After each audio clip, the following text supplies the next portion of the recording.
You know that feeling, right? You put on a favorite song to calm your nerves, and it just works. It feels so intuitive.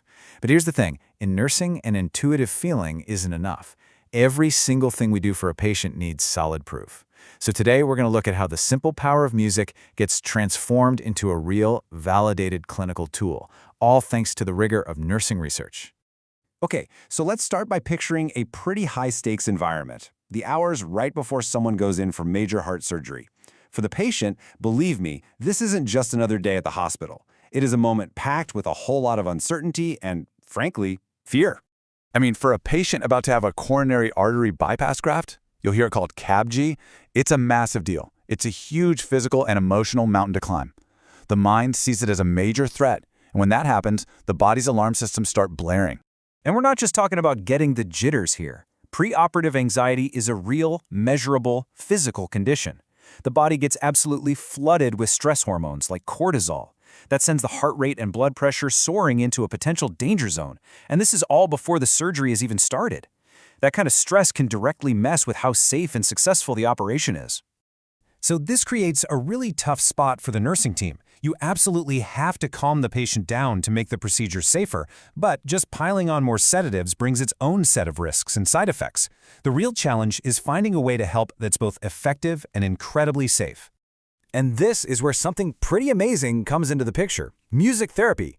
The approach is so beautifully simple. You don't need a lot of fancy equipment, maybe just a pair of headphones, but it's also deeply personal and all about the patient. It's what we call a high-touch intervention, and it's brilliant. But like we said at the start, an idea just feeling good isn't going to cut it in evidence-based practice. To make music therapy a legitimate, standard part of patient care, nurses have to prove, with data, that it actually works. And that means it's time for some research. This really is the question at the heart of it all. Is there a genuine therapeutic effect happening here, or are we basically just distracting the patient with some nice tunes? To figure that out, we have to get scientific. So the very first step is to take this general idea and shape it into a formal, structured research problem. This is how we move from just having a hunch to having a specific, testable question that we can actually investigate.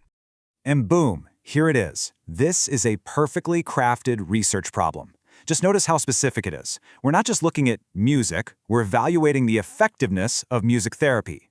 We're not just looking at feelings, we're focused on relieving anxiety. And we have a super clear group, patients posted for CABG. This one sentence gives us a roadmap for everything that comes next. Okay, so we've got our question locked in. The next phase is all about the design.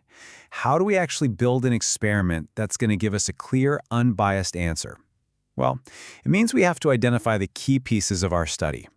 First up is the independent variable. The easiest way to think about this is that it's the cause, or the one thing we are changing on purpose to see what happens. In our study, that's the music therapy itself. We're going to have one group of patients get it and a control group that won't. That's the key difference we're creating. And if the music is the cause, then we need to measure the effect. That's the dependent variable. It's the outcome we're hoping to influence, the thing we measure to see if our intervention actually did anything. And in this study, that's the patient's anxiety level. Now, before we collect a single piece of data, we have to formally state our predictions. It's like placing your bets, scientifically.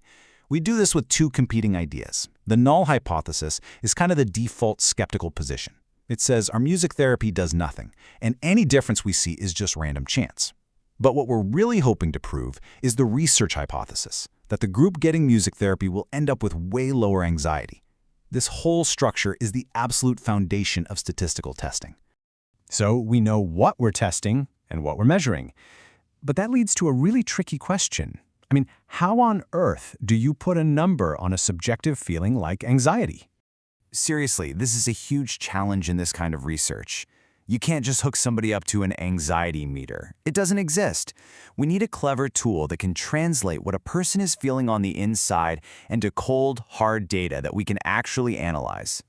And one of the most common tools for this is the Visual Analog Scale, or VAS. It is so simple, it's genius.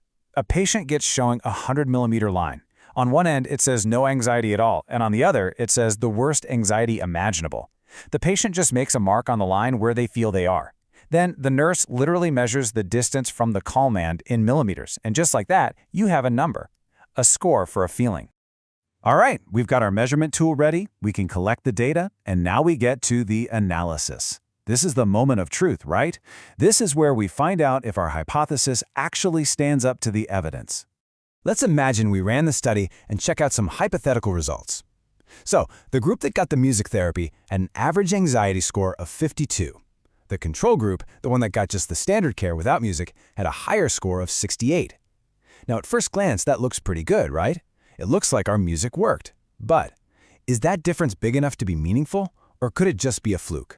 To answer that, we turn to the power of statistics, which gives us this one incredibly important number, the p-value. In our hypothetical case, let's say our analysis spits out a p-value of 0.001. So, what does that actually mean? Okay, so in medical research, the magic number, the line in the sand, is a p-value of 0.05. Our result of 0.001 is way smaller than that. Here's how to think about it. It means there's only a 0.1% chance, that's 1 in 1,000, that the difference we saw in anxiety scores was just random luck. And because that is so incredibly unlikely, we can confidently throw out that skeptical null hypothesis and conclude that our music therapy had a real, statistically significant effect. The difference is real. And look at that journey. We went from a simple, intuitive idea to a focused question, to a study design, to data, and finally, to a solid conclusion. That is the power of the research process. It's how we turn a compassionate idea into evidence-based care. And the benefits are not just feelings. They are profound and measurable. This research proves that music therapy helps with hemodynamic stability. We're talking safer blood pressure and heart rate. It literally lowers those physical stress hormones. It is ridiculously cost-effective. And maybe just as important, it gives patients a little bit of control at a time when they feel like they have almost none. This quote just nails it, doesn't it? Research like this gives nurses validated tools to care for the whole person, their mind, their fears, not just the surgical procedure or the disease. It is all about holistic, human-centered care that is backed by real science.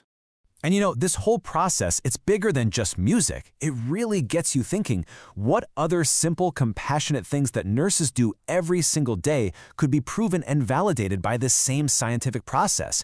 And what kind of incredible impact could that have on patients everywhere?